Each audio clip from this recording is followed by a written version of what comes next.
महान गाथा महाभारत के युद्ध के किस्से तो आपने काफ़ी सुने होंगे, लेकिन क्या आप जानते हैं कि महाभारत की कथा का अंत कैसे हुआ?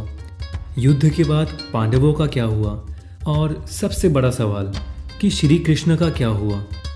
आइए जानते हैं।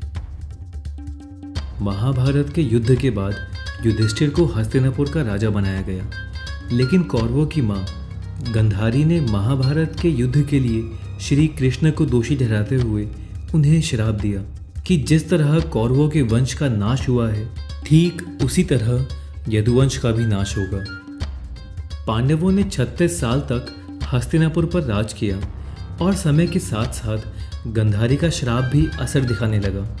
स्थिति ऐसी हो गई कि पूरा यादव कुल एक दूसरे के खून का प्यासा हो गया और बात यहाँ तक पहुँच गई कि उन्होंने आपस में लड़कर अपनी पूरी नस्ल को ही खत्म कर दिया। इसके बाद एक दिन एक शिकारी ने गलती से श्री कृष्ण पर एक तीर चला दिया। क्योंकि श्री कृष्ण मानव शरीर में थे तो उन्हें अपना शरीर छोड़कर जाना ही था। उस शिकारी के तीर से लगने के बाद कृष्ण जी विष्णु के रूप में आए और अपना शरीर त्याग दिया। इस घटना के बाद श्री वेद व्यास ने अर्जुन से कहा कि अब पांडवों के जीवन का उद्देश्य खत्म हो चुका है और अब उन्हें हिमालय की ओर अपनी अंतिम यात्रा करनी चाहिए। ये वो वक्त था जब द्वापर युग खत्म होने वाला था और कलयुग की शुरुआत होने वाली थी। अपने राज्य में अधर्म को बढ़ता देख युधिष्ठिर ने राज्य सिंहासन अर्जुन के पोते परीक्षित को सौंपकर चारों भाइयों और द्रौपदी के साथ स्वर्ग तक पहुंचने के लिए आखिरी तपस्या के रूप में जीवन की अंतिम यात्रा पर हिमालय की ओर चल पड़े। एक कुत्ता भी उनके साथ साथ चल दिया। स्वर्ग की उनकी यात्रा में एक एक करके पांडवों की मृत्यु होने लगी।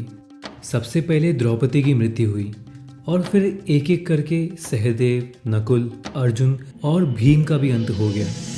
इन सब की मौत का कारण था सबके अपने अपने गुरूर की वजह से आई हुई अलग अलग परेशानियां।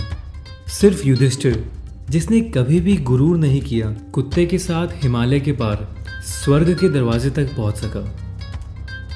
स्वर्ग के दरवाजे पर यमराज, जो कि कुत्ते के रूप में युधिष्ठिर की यात्रा में उनके साथ थे, वो अपने असली रूप में आ जाते हैं और युधिष्ठिर को स्वर्ग की ओर ले जाते हैं। लेकिन उससे पहले यमराज युधिष्ठिर को नरक के नज़ारे दिखाते हैं, जहां द्रौपदी और उनके भाई अपने पापों का प्रायश्चित करते हैं।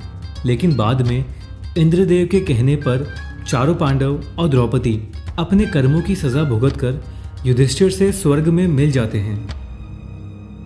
तो इस तरह श्री कृष्ण और पांडवों ने इस संसार से विदा लिया और उनके साथ ही खत्म हुआ द्वापर युग, जिसके बाद कलयुग आरंभ हुआ, जिसे आप और हम जी रहे हैं। अगर आपको ये वीडियो अच्छा लगा हो तो प्लीज़ वीडियो को लाइक करिए और हमें नीचे कमेंट्स में बताइए, और प्लीज़ इस चैनल को सब्सक्राइब करिए और सब्सक्राइब करने के लिए यहाँ क्लिक करें। Thank you.